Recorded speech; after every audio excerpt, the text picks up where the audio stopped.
Good morning, everyone, and welcome into Wake and Take. It's your boy, Jason, and we've got some football to talk about today. Today, I'm going to be joined by a very special guest, my friend, my coworker. We talk all the time, doing all the stuff behind the scenes at PlayerProfiler. Seth Diewold will be joining the show. You've seen him on the roundtable. You've seen him now joining the executives and the draft rankings. You've seen him all over, of course, doing the editing, the YouTube managing.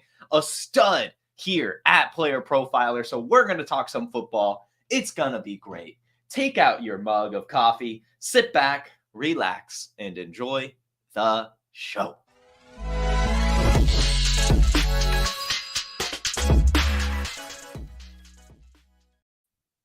My man, how you doing? Jason, you're getting good at this, man. This is pretty good. Like that's a professional intro right there. Like, wow. And you're right. We do talk all the time because Jason and I are like, if you want really behind the curtain at Player Profiler, Jason and I, kind of came up together. So we're kind of at the, director of social media sounds more important than what I do. Like, I guess, like I like. Technically, my title is lead editor. I think we need to change that to editor in chief. That just sounds better. Yeah, it does sound better. So that makes me sound as important as Jason. But it's great. Like we're at the same level and we came up together at Player Profiler. So we're in a lot of the same meetings. So it's fun to just every once in a while stop talking about, thumbnails and SEO strategies and all this and what players to put on thumbnails and stuff. And then chop it up and talk about how terrible these throwback jerseys are, and some of our rookie sleepers and all this stuff. So this is going to be, and how the Bears are going to win the Super Bowl this year and all this stuff. So it's going to be fun. We'll see. We'll see about the Bears winning the Super Bowl. But as custom here at Wake and Take, I've tried my best to do themed mugs for my guests today. Of course, Bears fan Seth got my bear mug. You might be asking yourself, Jason, why the frick do you have so many mugs? So we'll see. I've got a ton of mugs. Yeah. And shout out Anthony for reminding me to start the invitational auction draft. I did just get that going, guys. So enjoy your auction on, I think it's Luke McCaffrey right now. Enjoy. So anyway.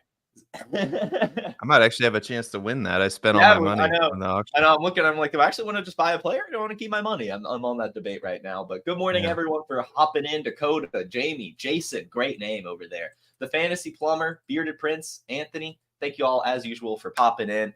We've got some football to talk about. As custom here with guests, we usually just touch on some of the trending topics, and then I'll give you the floor to talk about. Get your takes out there, as the audience is tired of hearing my takes. They want to hear your takes, Seth. And the first one I want to ask you, it's the hottest debate right now. Schedule's released a couple days ago, and I'm just curious your take on it, because I think we might be on the same page here based on how we discussed it in a meeting a couple days ago. These schedule release videos, man. Like we need the Bears. Speaking of the Bears video, right? We need to stop. We need to stop it with this stuff. We have Annie Agar in the Bears video. Just punt Annie Agar out of there. Like we don't need any Packers fans anywhere near the Bears video. Like get them out of here. F Green Bay. Like we don't care. Like take your meetings, the NFL team meeting videos that she does, which are very funny, and get them out of here. All right, get them out. Nope, nobody cares. All right, we want to see DJ Moore, not Annie Agar, right? And then Caleb Williams. Where's Caleb Williams? He's like the freshman, and he comes in at the end. He's like, oh boy, freshman year. It's like you're kind of the biggest deal for the Bears. Like this is kind of a big deal that we took Caleb Williams #1 overall, and his whole contribution to the entire video is, oh, what a great day it is to be a freshman on campus. Oh boy, like star, like no, you're kind of the star, dude. So why isn't he like the premier focus of the video? Why isn't he the protagonist? I love you, DJ Moore, but you're going to be getting the ball fed to you by Caleb Williams. So I don't know. And then Matt Eberflus. What are you doing, man? Like, can you at least pretend like you know how to act? It's terrible. It's terrible. I was a former teacher. You could have flew me in to tell you how to be a teacher, right? It's like, oh, you just stand up there and you're like, DJ, are you passing notes again? I don't know what was going on. There's, and it's a schedule. I get it. It's a stupid schedule release video. It's supposed to be fun, but come on, like it's I don't know. I'm just watching it going, okay, like can we have the schedule release now? Like can we just have the can you just get to the point where we figure out like who we need to correlate in week 17, please, for best ball? Like, come on, like this is what we care about. Exactly. Like these ones, like I like the ones that are a minute and a half, 2 minutes, maybe 2.5. Like that's fine. Get creative, have some fun, keep it short though. I don't need a 5-6 minute video that, spends 4 of it not even talking about the schedule, just doing a weird plot. Like it's cool. I love the creativity. I'm an artsy guy. I like the stuff. But just give me the schedule. Just give me the damn schedule. We don't need this whole song and dance. And even then, we're getting excited about matchups. Who knows what injuries are going to happen by the time those games actually come around and how exciting it's actually going to be. So I try not to get too excited about the schedule release, but I do think that there are a couple things you can take away from the schedule release, even if it's not anything too crazy. And the one, as you mentioned, is week 17 matchups. Are there a couple that you're liking right now for best ball purposes? Jason, I think this is another thing. Like we get too out over our skis on with the week 17 matchups.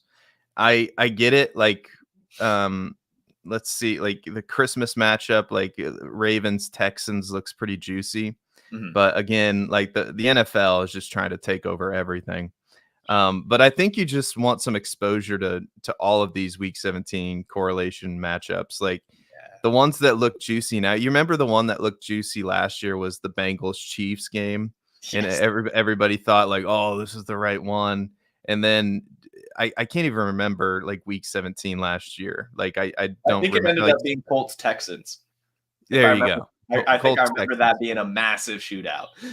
Yeah. So it's probably going to be like everybody thinks like, oh, it's going to be Ravens Texans. It's going to be, I don't know, Packers Vikings inside. I guess you can target some of these dome games. Like you probably like chances are the weather in Cleveland, like, the Cleveland or Miami goes to Cleveland for Sunday Night Football that week.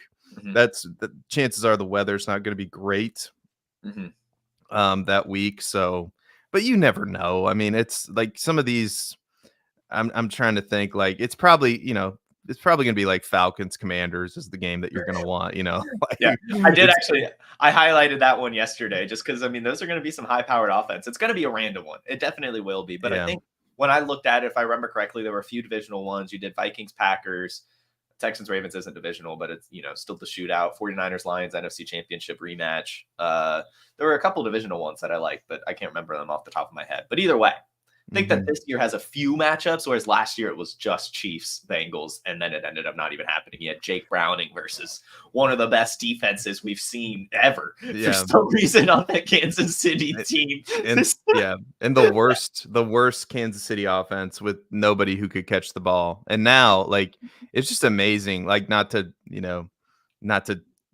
blow the Chiefs too hard here, but what they did with their receiving core is like unbelievable. It's just the transformation from one year to the next, and who knows what happens with Rashee Rice, but Xavier Worthy and Marquise Brown is a pretty big upgrade over MVS, Sky Moore, and Justin Watson. I think Justin Watson's still there, but it's and of course they still have Travis Kelce. So if you thought the Chiefs were going to be a tough to beat last year, and I get it, like they're minus that cornerback L'Jarius Sneed, but like they're going to be good again this year. They're going to be probably even better this year with the upgrades that they've made. So good luck, everybody. Good luck, AFC.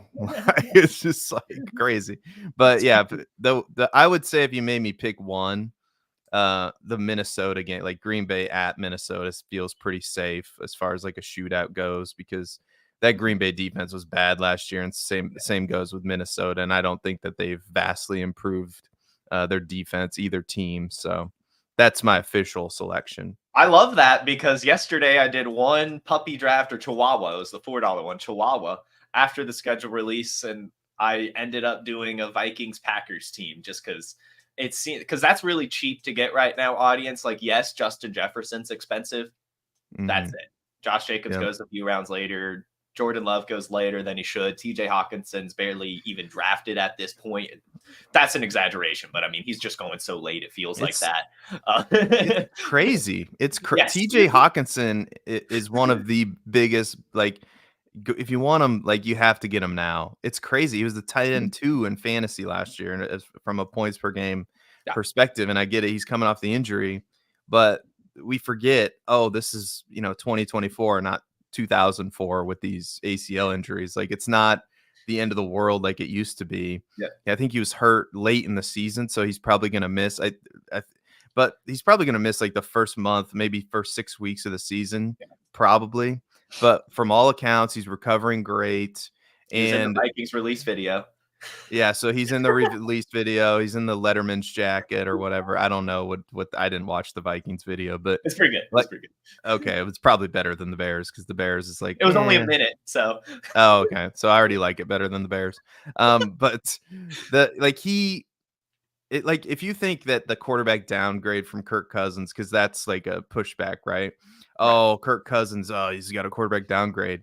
Well, in weeks 1 through 9, TJ Hawkinson with Kirk Cousins averaged 14.2 fantasy points per game. And in weeks 9 through 16, until he got hurt, with Jared Hall, with Nick Mullins, with Joshua Dobbs, he averaged, it might be 14.6 fantasy points per game, but the same amount of fantasy points he averaged with those quarterbacks. And I would think that Sam Darnold and JJ McCarthy is an upgrade from those quarterbacks. So I think he's going to be just fine. And Minnesota is going to be playing in these shootout type games. And they have the luxury, like Minnesota, I hate to say it, is just one of the smarter teams in the NFL, especially with what they did at quarterback, bringing in Sam Darnold, a bridge quarterback, so you don't have to play McCarthy right away. Like, honestly, he should probably sit for the entire year. I don't know if they'll do that or not, but I don't think it matters for TJ Hawkinson or Justin Jefferson. So even Justin Jefferson, it's like sometimes he falls to like pick 5, 6, 7. It's like, fine. I'm fine with Justin Jefferson there. Like, it's totally fine. Like, this is who, like, Sam Darnold's going to be able to pepper, like, who it's really going to hurt is Jordan Addison and some of those ancillary weapons. So, but I'm like, TJ Hawkinson's like crazy good value right now, both in Dynasty and in best ball.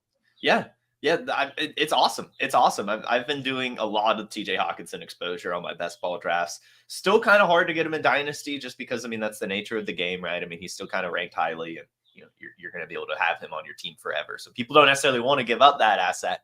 But even then, he's acquirable right now. And I wouldn't be surprised if, by this time next year, we're talking about the Dynasty tight end looking pretty close to how they looked last year, except Sam Laporta is still at the top. You could probably have Kyle Pitts moving back into the top 5, TJ Hawkinson moving back into the top 5, Mark Andrews moving back into the top 5. I think that this Trey McBride, Brock Bowers, Dalton Kincaid love, I think personally, it's gone a bit too far. They haven't really shown enough, in my opinion, as much as I like those players, to be valued so highly. So I'm excited. I think that there's a really big opportunity in the tight end market right now, you guys, to go get some studs, whether it be TJ Hawkinson, whether it be Mandrews, Kyle Pitts, all of them kind of bump down a good bit. So I want to take this opportunity before we move on to talking some football. I want to just take this opportunity to laugh at the New York Giants and their new uniform. Yeah. Do you want the good news or the bad news, Seth? Give me the good news, I guess. Give me the good news. The good news with these jerseys is that we only have to see them twice next year. The bad news is that we have to see them twice next year. These are some atrocious, terrible looking jerseys right now. You get the blue and red Michigan, the winged helmet, the weird block thing going on with the numbers. Mm-hmm. The gold pants just doesn't look right. So anyway. I don't know, who are we paying tribute to with these jerseys? Like, everybody, like 98% of the, like, we, in a world where we can't agree on anything, we all agree that these jerseys suck. So who are we trying to, like, whose idea is this? Like, is this the owner going, oh, it would be cool to make everybody look like they did look like 100 years ago on the field when nobody cared about the NFL, and nobody can, and I get it. Like, you want to pay homage to your past, but don't you like have a ring of honor, and don't you bring in like past players all the time? Like, nobody from 1925 is going to give a hoot about, oh, look, is there anybody from 1925? Is there any like 100-year-old in the stands going, look, they look exactly like how I looked when I played for the Giants. Isn't that cool? Because the Bears, and I guess every team had these weird Michigan helmets, because the Bears have a very similar old school jersey to these, and it's with that Michigan helmet. And guess what? It looks equally as terrible as these jerseys here. Like, why can't we have like a all white color rush 2024 modern jersey, right? Did they make them wear the same fabric that they wore in 1925, like the burlap jersey or whatever they were? Did they make the like out of sticks and bamboo like these jerseys, like, or is it like a new age fabric? Because why are we making in 2024 jerseys that look this terrible? And like it's the same problem in baseball, right? In baseball, like the laughable jersey, like the sweat through the jerseys. Anyway, it's a huge problem if you're a baseball fan. Maddie Kiewum knows what I'm talking about. But yeah, we need to stop it with these, with looking back on 1925 and going, that is a cool look, because it is very much not a cool look. And I don't know if you like it. Maybe we should just buy like old school jerseys and just wear them on a show sometime. Like, I don't know. I don't know if I could do it, man. I don't know if I could do it. These jerseys were pre-World War II. I don't know if a single New York Giant that wore these uniforms is even still alive. Yeah. Even when they wore I bet if you gave the guys truth serum, they're like, man, those jerseys we wore back in the day were awful. Why are they bringing them back? Like, I don't know. We're paying homage to something, terrible here. I don't understand, but whatever. I will say, Giants, if you're for some reason listening to this, or anyone that is marketing for the Giants, I saw a couple weeks ago that the NFL made it legal to wear the Guardian caps in game. So I think New York Giants, if you want to wear your Guardian caps during the games, you wear this and make sure they're brown Guardian caps so they look like the old school leather helmets. That might look all right. You're talking about. They were talking about no face mask, like the old school, like no.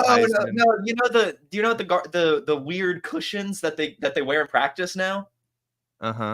They can wear them in games. Roger Goodell passed that law. Seriously? Yeah, he made an executive order on Guardian usage in game. So we're just gonna have a huge, like the guy that's coming off the concussions just gonna have this weird bubble wrapped helmet. Like, is this really gonna happen? Just like three guys, like, as you can tell, Zamir White is wearing the bubble wrapped helmet because he's coming off of a concussion, and this is for safety, and this is legal now. I don't know. Yeah, I'm excited to see how many actually do it, if any. But I think if they did brown Guardian caps with these throwback uniforms, it would kind of look like leather helmets. Maybe. Yeah, just go single. Let's bring back the single bar on the on the hand. Like, yeah, let's just do that. Let's do that. Like the kickers. If I was a kicker in the NFL, that's what I would do. I would go single bar. So I'm sick of getting. Well, I guess you could still get face masked. I guess I don't know, but yeah, bring back the single bar. Anyway, yeah, probably would be easier. It's just like holding on to that handle, on the subway. So anyway, that's the Giants uniforms. They're awful. Let's see. Do I have a good sound effect for this? Here we go. It's just a car crash. Go with the car crash sound effect. The next thing I want to talk about with you is rookies. There's some rookie stuff. And we actually have an article coming out that I'd like to tease. The overlay, for some reason, is not showing. We have an article coming out today, I believe, maybe tomorrow, with me, you, Maddie Kiewum, Matt Babich, and Theo. We've all picked our favorite rookie landing spot. So who are you writing about? Who are you excited about when the pick happened? Yeah, I think I about jumped off my couch. I didn't know it would mean I didn't at the time, I didn't know it would mean that this player would just skyrocket up rookie drafts. I assumed, Jason, very dangerously, I assumed that I would just be able to draft, clever Seth thought, oh yeah, I'm just gonna be able to sit back and scoop up all the Jermaine Burton in the world, and but it just for some reason nobody talked about Jermaine Burton heading into the draft. Everybody was like, "Who's that? Who cares?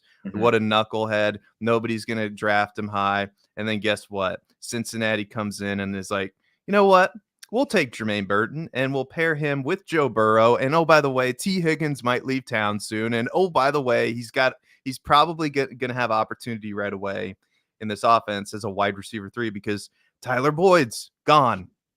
So now, and everybody and their mom just kind of freaked out and is like, "Oh, is Jermaine Burton the next, Terrell Owens?" Probably. So I guess I should take him in the middle of the second round in a super flex rookie draft, I guess, ahead of like Jalen Polk, ahead of Roman Wilson, ahead of Malachi Corley. And I'm just sitting there, mouth agape, dumbfounded, like, what the hell just happened to my favorite sleeper? Like, it's like the band you listen to on the radio, and you're like, I like that band way before everybody else liked them, and now they're mainstream, and now I don't like them anymore.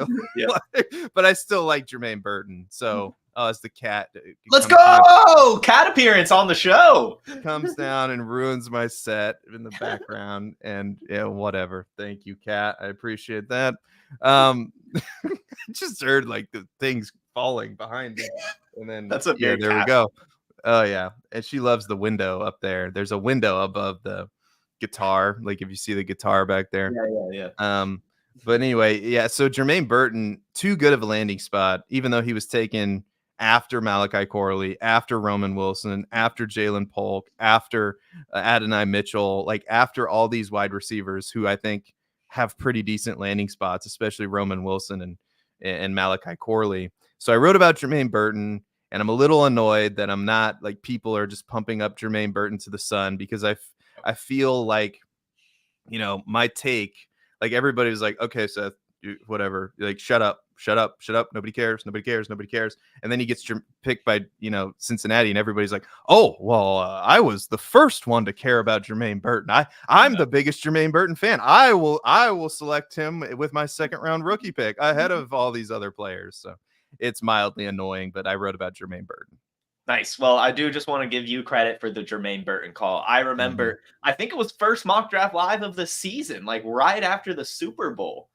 You drafted Jermaine Burton in that thing and talked about how you like him as a prospect. So you've been on the Jermaine Burton train for a very long time. He gets the good landing spot. And I agree with you that it is kind of ridiculous how highly he's being drafted right now.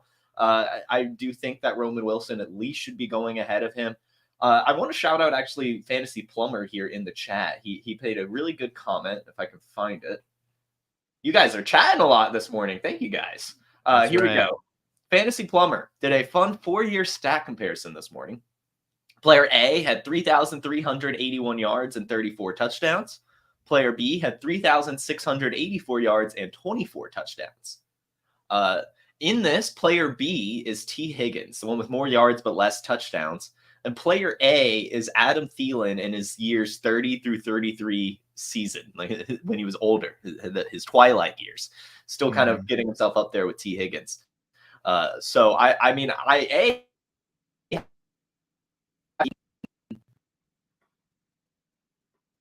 with not even really knowing for sure if T. Higgins is even going to leave. Like we've kind of done the song and dance with so many players before where it's like, oh, they're going to get traded. I mean, we've been doing this with T. Higgins for 2 years now, and he just hasn't been moved. So it's like, why draft a player before something happens at their ceiling price? Because even if T. Higgins leaves, you're not like, I don't think Jermaine Burton's value goes up any higher. Like I think he's already being valued as if he's taking the T. Higgins role, and it hasn't even happened yet. Is that kind of how you're viewing it?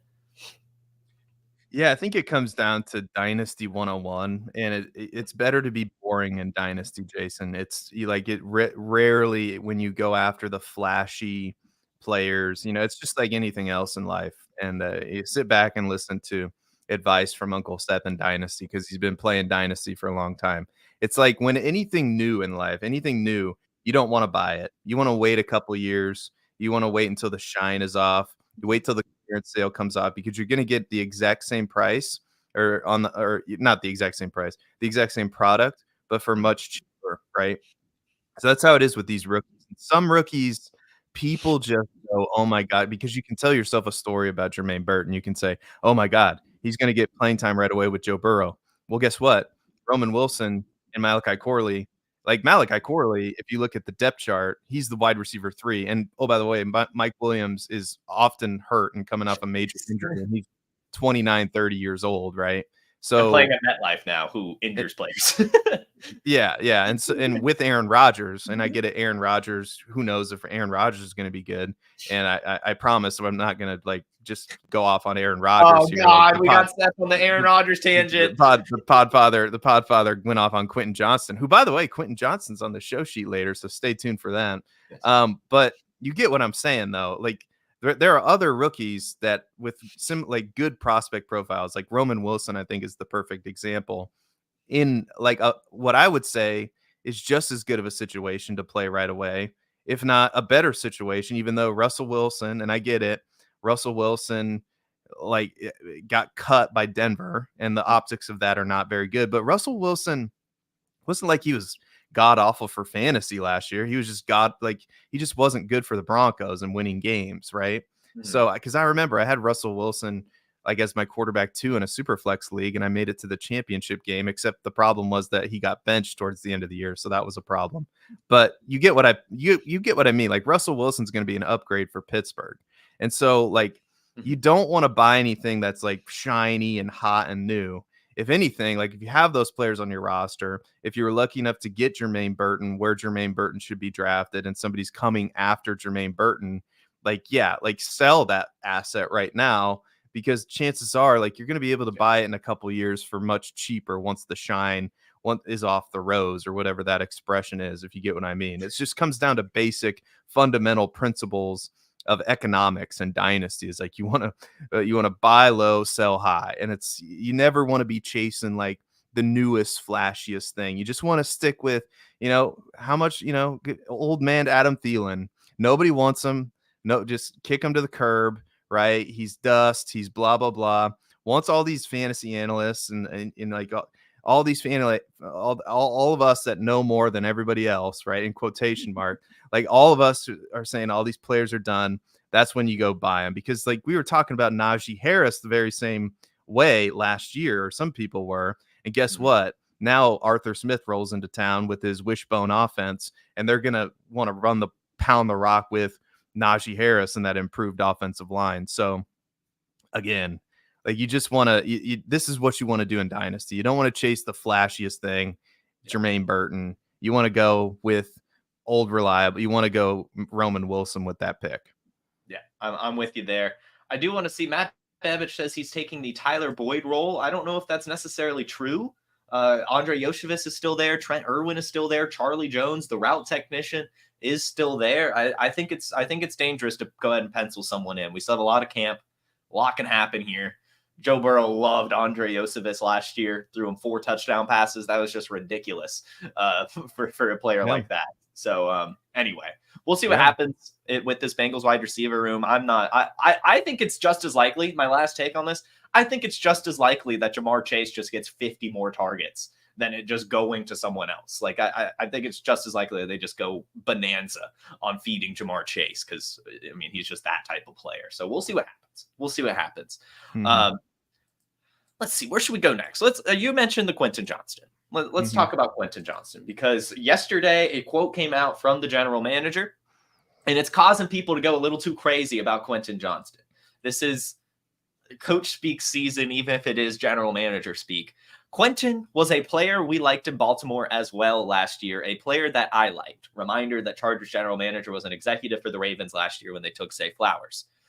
When you look at him, when he was coming out of college, he was an elite size speed athlete. You saw some rawness to his game, but you also saw the ability, for as big as he is, to drop his weight, get in and out of breaks, come to balance at the top of his routes, get out quickly, and do rare things for a player his size. Coach Jim Harbaugh was on the other sideline in one of his better college games, so we've all seen it. We all believe in it. He's a great kid, a great worker. Everyone here has a high opinion of him. I believe he's really going to launch. I really do. His skill set is great. We're going to work with him and make him better and better.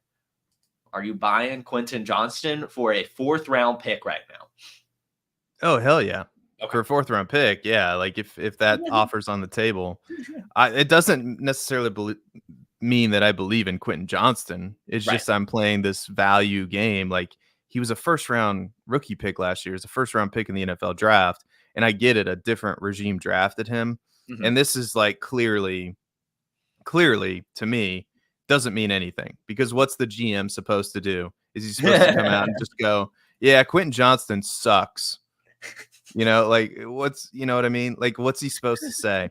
So I think player like if you look at keep trade cut, Quentin Johnston is player 173, wide receiver 66 in their rankings, and he's actually moved down. And this is kind of fascinating to me. Is like I assumed that Quentin Johnston would just like gotten some hype from this. But it looks like the public's not buying it either. It looks like the public's smartened up a little bit because I feel like 5 or 6 years ago in Dynasty, this would have caused his value to go up. But according to Keep Trade Cut, his value is according to the 30-day trend here, updated today, the 17th.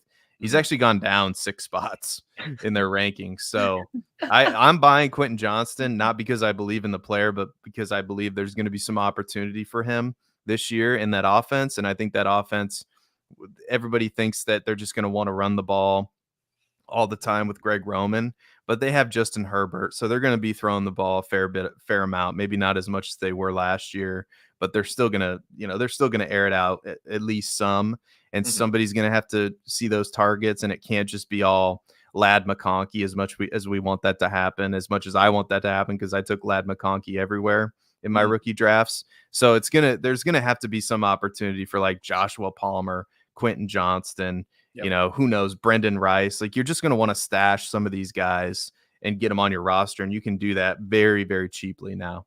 Yeah. Yeah, I agree. If I'm trading with a team that has Quentin Johnston, I'm seeing if they'll just throw him in. I would like to take the bet on it. I'd like attaching myself to Justin Herbert. And as mentioned in this quote, Jim Harbaugh watched to the house against his Michigan Wolverines in the college football playoff semifinals. And I would be surprised if the Chargers don't use him in the screen game next season. That's his best attribute. And for some reason, the knuckleheads that were calling the plays last year for the Chargers gave him like 4 screens over the entire year. So I think, giving him some screens, using him properly instead of shoehorning him into the Mike Williams role will work well for him. What that means for his points, I don't know. He still struggles to catch the ball, but he's really good after the catch. If they can give him some of these designed plays, get like 5-6 targets a game, that could be special in this offense. It really could. Special's maybe not the right word. It could be good enough in this offense to where you're like, what, maybe it's okay that he's on the bottom of my bench. Like, let's look at it this way. Like, would you rather have like a Sky Moore or Quentin Johnston right now? And I think the answer is probably Quentin Johnston. Still. Most definitely Quentin Johnston, I think. Like, So, yeah, I think, Sky Moore is probably, depending on your league size, is he's on the droppable, I wires. think. He's on the Yeah. wire. He was dropped in the Trade Gods League, and that's a Yeah. 14 team, pretty deep. I picked him back up just because I don't know. I already have Kadarius Toney. I was like, why not? I'll have Sky Moore and Toney and just see what happens. But Yeah, you never know. Like I think he's, definitely back end rosterable, especially like if you have 28, 30 roster spots, like yeah. that's totally fine. But it's just like in these, obviously like in these FFPC leagues, nobody's going to be rostering Sky Moore unless you're a crazy person, right? It's these 20-man leagues. So Yeah. anyway, I hate how shallow FFPC is. It's really, really making it hard on me. I'm a very deep roster person. I didn't know yeah. until it's tough out there. It's like, oh my God, I have to like drop Jackson Smith and Jigba right now. Like, what is this? I know. Like just kind of like, yeah, I completely agree. I had to make roster cuts, and I'm only in one FFPC league, in Dynasty, and I had all these rookie picks because I'm rebuilding, Yeah. and I did the 1-year punt, and I'm like, gosh, dang it! Like I got to make these decisions, and it was rough, man. I had to drop like Will Shipley. I didn't want to do it. Bucky Yeah. Irving, like Yeah. these players, there's no room for them. So anyway, FFPC talk. Go sign up for FFPC today. After we just trashed the rosters, the settings are trash, but go sign up. Like, no, just FFPC. We love you. Yeah, get $25 off your first team using promo code Underworld. You can find some nice orphans. In fact, guys, I am challenging myself this year at the FFPC. I bought a $1 orphan. They have those. They're usually terrible fucking teams. Sorry for demonetizing, but they are terrible teams. You can get them for $1. And you can have some fun with it. I'm doing that this year. I took over a dollar orphan in a $250 league. And we'll see what happens. But you don't have to pay $250. You just have to pay the $1 and a little bit of a deposit, and you're cooking with some gas. But it is a really bad team. Yeah. Well, let me just put the FFPC over after we trash them. Okay. The FFPC is a great place to start with Dynasty. Jason and I are sickos. We have our preferences, right? We are wine and cheese Dynasty players. Like, we have our prep. Like, we go into a Dynasty league with expectations and questions like, what are the format? What's the format? What's the scoring set? Like, and obviously you should always ask these the wine glass. Yeah, well, like, where does this Dynasty league come from? Oh yes, hints of oak, and I don't know. I'm not a sommelier, but maybe someday. But Fraser Crane, if anybody is one of my heroes from the TV world. But I digress. But you get what I'm trying to say. Like, the FFPC is just a fine place, especially for a newer Dynasty gamer to play in some of those leagues. So I want to put the FFPC over, not just because we're affiliated with them, because I genuinely believe the best ball contests are unbelievable, absolutely unbelievable, like some of the best contests out there. So we were just joking. We were just joking. So FFPC, fantastic place to play fantasy. It is fun. Yeah. It's just a little bit different. Mm-hmm. A little bit. I mean, it makes it more difficult, I would say. Oh, it's a new challenge for sure. Yeah. Exactly. Anyway, another player that hype is building on right now is good old Jayden Daniels. And I think that this is becoming very interesting, because if this hits, he could end up being a league winner. And I don't use that lightly. But with that Konami code, with his current cost right now, if he ends up hitting, I mean, like, he could be a quarterback that people waited on, that ends up taking their team kind of over the top. And this is going to probably be a little bit more redraft focused. I mean, he was expensive at Dynasty, obviously. But, like, you can get him really cheap right now in best ball. You can get him really cheap right now in these seasonal leagues and in one quarterback leagues even. And he has that upside. There's reports coming out now that he's establishing a great connection with Luke McCaffrey. Him and Jahan Dotson have been working together for years, apparently. His coaches are raving about how much of a studier he is. So all this good news coming out about Jayden Daniels. Are you buying the hype on him, and are you buying the hype on the Commanders? I don't know if I'm buying. Like, I think where he's valued right now is just fine. But I'm not necessarily buying the hype on him in this team, because I look at this roster and sure, like, he's like, if Caleb Williams is like the shining star for how you set up your team for a top quarterback prospect, the Commanders they're okay. Like, they're like, obviously they have Terry McLaurin. That's really nice. I think Terry McLaurin honestly is flying under the radar here in all formats, because I think if anybody's going to benefit from a quarterback that his processing speed in college wasn't necessarily the fastest, because it didn't have to be, because he had Malik Neighbors and Brian Thomas Jr. Like, I think Terry McLaurin is going to be the beneficiary of a lot of one read, plays. So, and he's going to be the first read. Jahan Dotson, I think, has all the talent in the world. Luke McCaffrey, I think, is one of the more underrated rookies to gobble up in these best ball leagues, because he's right now, I mean, like, just think about this. It's Dax Milline, who was taken in the 7th round, De'Ami Brown, who's been just left for dead, and Olamide, I can't even say this, Zacchaeus. Olamide. Yeah, Zacchaeus. Yeah. Olamide, maybe? Olamide. That's right. Olamide. Just remember that. But Luke McCaffrey's their starting slot receiver, and he got day 2 draft. I get it. It's like the very last pick in day 2. But I'm looking at this Washington offensive line too. And that left tackle right now, they have an undrafted player that used to play for the Bears. And I remember Cornelius Lucas, and he was not a good football player. So that's a problem right there. They did draft Brandon Coleman in the 3rd round, so maybe he'll play left tackle. He's the immediate backup, but we'll see. They do have some nice, like Nick Allegretti comes over from Kansas City. Tyler Biotish comes over from Dallas. Andrew Wiley, I think they signed 2 years ago to play right tackle. So it's not the greatest situation in the world, but it's not terrible either. And I do think Jayden Daniels, from a fantasy football perspective, is going to give you the rushing upside that you're looking for. He's probably one of the cheaper Konami code quarterbacks that you're going to be able to find, and you're going to be able to pair him. Like, if you want to cheat in fantasy football, I highly encourage you to cheat in fantasy football. Clip it, whoever's like, that's a great clip right there. If you want to cheat in fantasy football, anyway. But the way that you cheat by not cheating is you draft Jayden Daniels and you pair him with somebody safe like Kirk Cousins or something like that, right? So you get the production of a Kirk Cousins with the upside of a Jayden Daniels. Like, that's what I was doing last year with Anthony Richardson, and it didn't quite work out because Anthony Richardson got hurt. But like, why wouldn't I just draft somebody safe and pair him with somebody who has incredible upside in these redraft leagues with your buddies or whatever? So I would, in those best ball tournaments, why not do that and build your teams that way? So yeah, I'm going to be, I have some Jayden Daniels in Dynasty. I'll have some in best ball because I know the upside is there, and he's definitely one of those players that if you don't have him, his value can just go through the roof, and he can definitely make you regret not taking him. Although I wasn't the biggest fan of his prospect profile. I wasn't the biggest fan of his tape, just because I think he didn't have to, like, Malik Neighbors is so good in college that it's just a lot of locking onto one receiver. So we'll see if he can go through his progressions, but to be fair, and speed up his processing speed. But to be fair, all rookie quarterbacks need to do that, including Caleb Williams. So yeah, I think he's got all the talent in the world. And he's definitely a player that you want exposure to. So I guess that's my take on it. Yeah, no, I like it. I think it's a solid take. I'm not going to lie.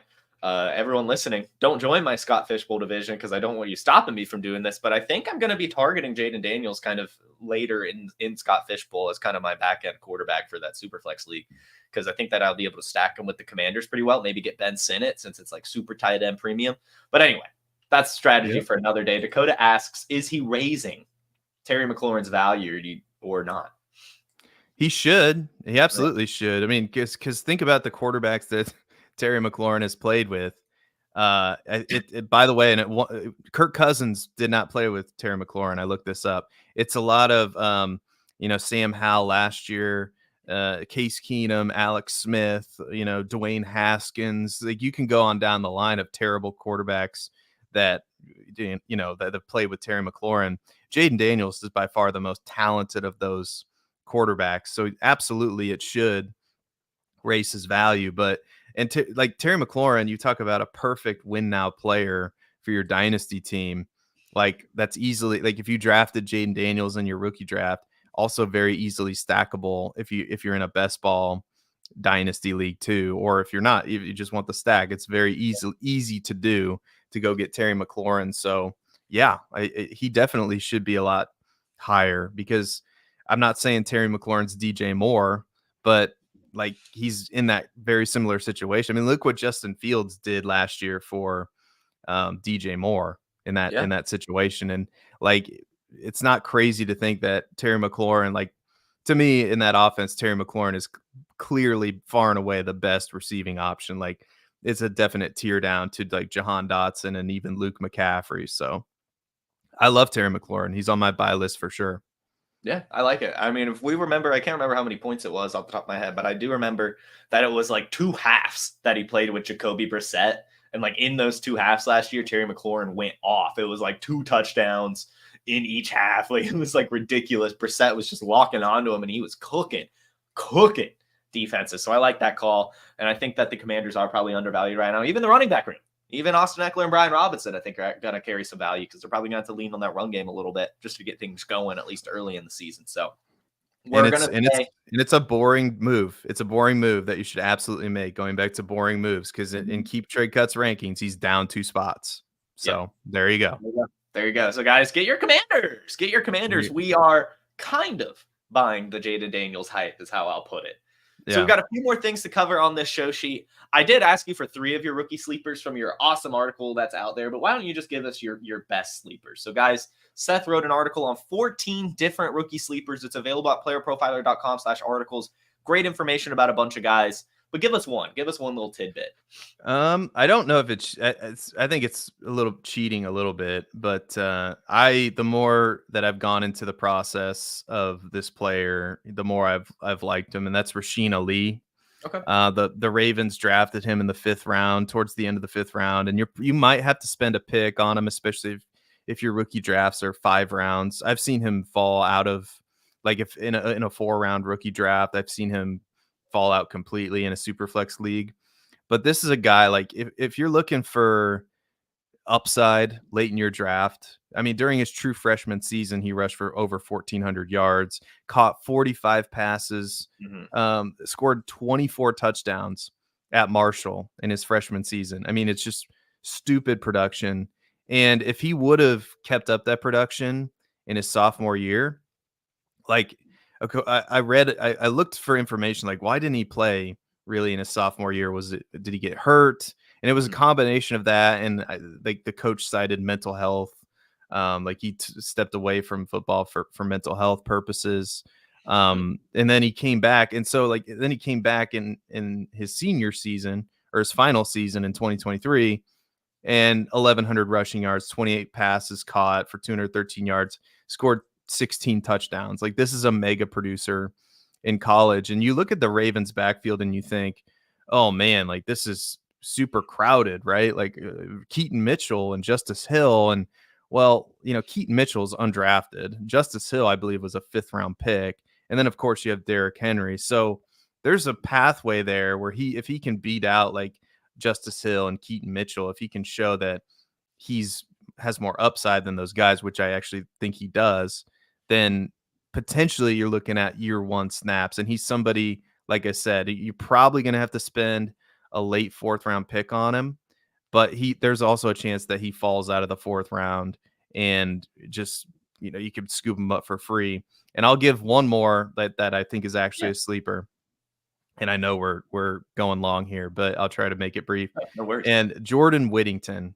And I get it. Like, some people are probably going to like click out of the video now. Like how can this, but why would this guy be a guy that I would add to my roster? But like, he's just a really good football player on tape, and he was able to produce when surrounded by like the Xavier Worthies of the world, the Adonai Mitchells of the world, right? Like some studs at Texas. He put up back-to-back seasons of 652 yards, 505 yards, and there's nothing flashy about him, but he's one of those players that can just get the job done, especially over the middle of the field. Like, the Rams just have a type, and I'm not saying he's Puka Nacua.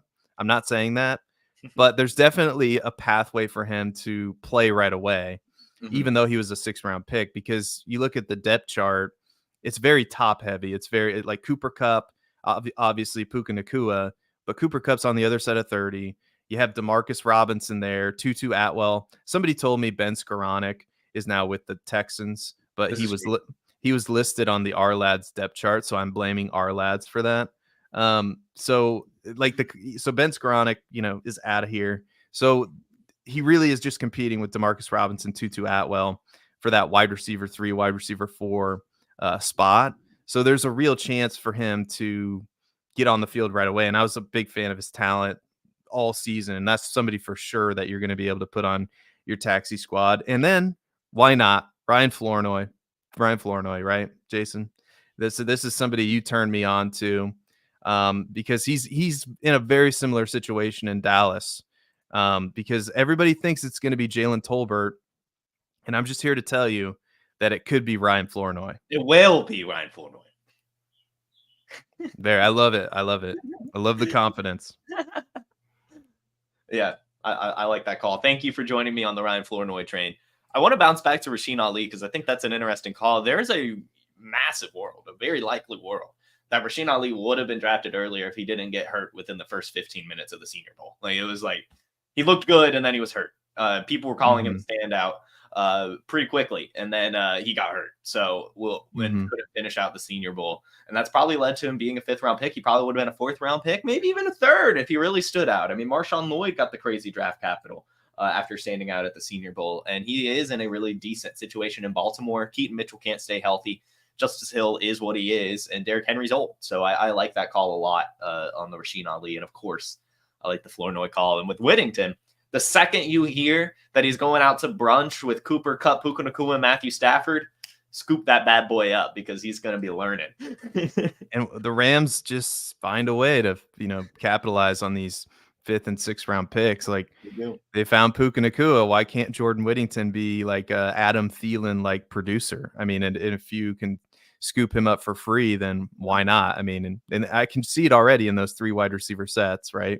Whittington on the outside, Puka in the slot, or however they want to do it. Like I feel like all those receivers can play multiple roles. So definitely, the Rams offense is one of the more fun offenses in the NFL now that they add Blake Corum and with Sean McVay. I love it. I love that situation. It is. It's awesome. It's awesome. So go check out that sleepers article again at playerprofiler.com/articles.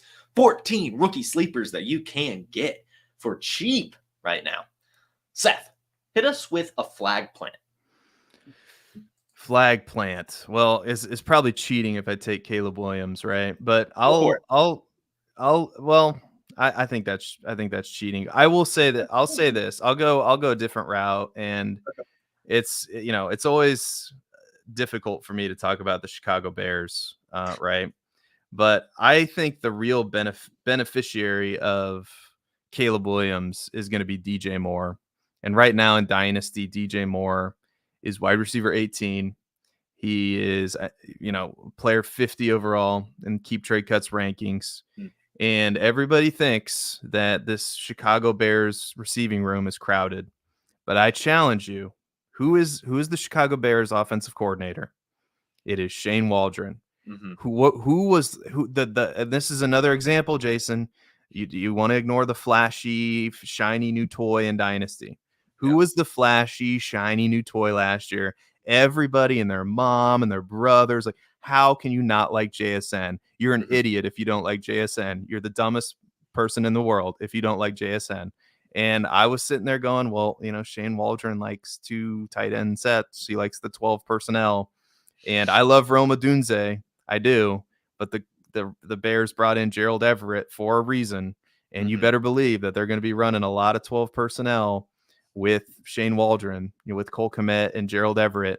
And who's going to be the beneficiary of this? The real answer is DJ Moore. The real answer is DJ Moore. And this is why you need to get your pen and your paper out right now. You need to write down the name Rome Odunze. You need to write it down because you're going to be able to buy him after he has a disappointing season this year, and has nothing to do with his talent. It's just he's going to be a rookie in this offense with Keenan Allen, DJ Moore, Cole Kmet, DeAndre Swift, Gerald Everett. There's just not going to be it's going to be he's going to have flashes, but there's going to be a buying window because he's probably not going to be as productive as you would think. So for this year, DJ Moore, but on the horizon, you need to have Rome Odunze on your buy list because he's likely not going to get the opportunity this year that we think he can get. Now, could Keenan Allen get hurt? Like Keenan Allen always misses a couple games, I guess. Yeah, I guess that could happen. And then if he goes off, then maybe that's a possibility. And don't get me wrong, Rome Odunze is amazing. But I just think and I think JSN is very talented. But I just think in this offense, it's going to be tough. He's going to have to be great in training camp. And it's definitely very possible that he could be. I'm just saying the most likely outcome is on the field most of the time is DJ Moore, Keenan Allen. Those 2 tight ends are going to be on the field a lot. And that's just going to limit Rome Odunze's options. So that's I don't know if that's a flag plant, but DJ Moore to me is one of the I don't understand how he's wide receiver 18 with Caleb Williams, because that pie just got a lot bigger with Caleb Williams coming to town. And I believe Caleb Williams is the real deal. And that I think the person who's going to benefit from that right away is DJ Moore. So go buy DJ Moore in Dynasty. All I'm hearing is sell every Bear you have. I'm not going to lie. When you lay it out how ugly it's going to be, that sounds terrible. And it just makes me think the real beneficiary is whatever, maybe Mike Vrabel, whoever is the hottest head coach hire in 2025. It sounds like Matt Eberflus is going to lose his damn job, and Shane Waldron's not going to be an offensive coordinator for very long either. When you lay it out like that, Seth, that sounds awful. That sounds terrible. I do not want to watch that Bears team next year. If Gerald Everett is on the field even close to the amount of times as Rome Odunze, that's a fireable offense. And I get why. I'm just telling you, they did it last year. No, I know. I'm not. This isn't meant as an attack on you at all. It seems too real now. Like it's very reasonable and well thought out. And now I'm getting kind of heated thinking about how awful that might be, and I'm getting a little angry. I'm not gonna lie. I might have to end this show, Seth. Give us a hot take before I get too angry. A hot take. I think that Joe Mixon. No, I can't steal that hot take from Matt Babbage. Joe Mixon is ridiculously undervalued right now. He is. So I think he's also if you need a vet, and this is why you need to wait until the RB and on my dynasty teams is the cherry on top of the sundae. But I believe, and I said this on the Dynasty Roundtable, that Caleb Williams is going to break that rookie record of 4,000 passing yards. And I think he's going to have somewhere in the neighborhood of 400 to 500 rushing yards. And I think that after this season, Caleb Williams is going to be a top 5 quarterback in Dynasty. And you think that's crazy, but hey, look at what happened with CJ Stroud last year. And Caleb Williams has and CJ Stroud, by the way, can we cool it with CJ Stroud? I get it. He's good. And Jason, you're not going to like this because you took him in the Wake and Take League. I love CJ Stroud. I know you do. But he was quarterback 11 last year. I think quarterback 7 in fantasy points per game. And he doesn't have near the rushing upside that Caleb Williams does. And I get it. Caleb Williams is a rookie. You've been burned by rookie quarterbacks with the Bears before. Mitchell Trubisky, Justin Fields. I understand. And this is part of this evaluation. But Caleb Williams is legit. He's the real deal. And sometime in the future, might not be next year, might not be the year after, but we're going to be looking at him as the quarterback 1 overall in Dynasty. Whew. Hot one. I like that take. That's a fun one. Why don't you go ahead, tell the people where they can find you? Yeah, they can find me on Player Profiler.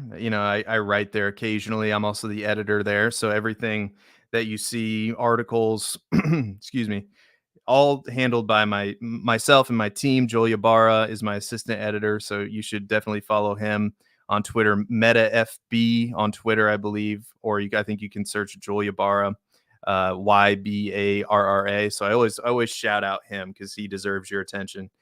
He also writes some fantastic articles as well. You can follow me on Twitter at Seth_DIEWOLD. You can check out my work at thedraftrankings.com.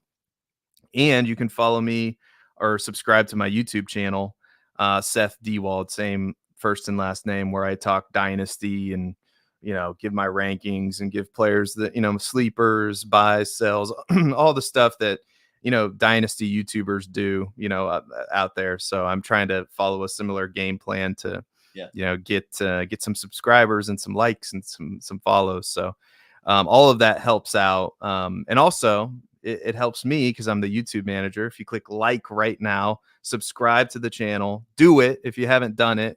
And you also need to, if you haven't subscribed to Player Profiler YouTube, come on, hit that button. I don't know, man. You got to do it. You got to watch Jason every day here, and you got to watch. Just Wednesday nights are booked from now on. Wednesday nights, Dynasty Roundtable at 7, Trade Gods at 8. It's must see TV. So stay tuned in all season, all off season long. Player Profiler's got you covered. Yes, we do. Yes, you do. Stay tuned on that. Hit that bell so you get notified when we go live. Great content coming out every single day. As mentioned by Seth, hit that like button, hit the subscribe button. And if you want to hit the Wake and Take podcast, the link to that is in the description. You can follow me on my personal social channels at JFootballWine. Wherever you find social media, you can find that username there. That's me. Thank you guys, as always, for tuning in. We'll be back Monday, 10 a.m. Eastern on the Player Profiler, YouTube, Facebook, Instagram, and Twitter. I'll see you all then. Have a fantastic Friday, a wonderful weekend, and I'll see you Monday. Peace. Hey, I want to thank you for being part of this broadcast. If you have any thoughts on it, leave a comment. If you enjoyed it, make sure you leave a like. And if you want to see more shows on the Player Profiler channel, subscribe to it. That's how we know you want more.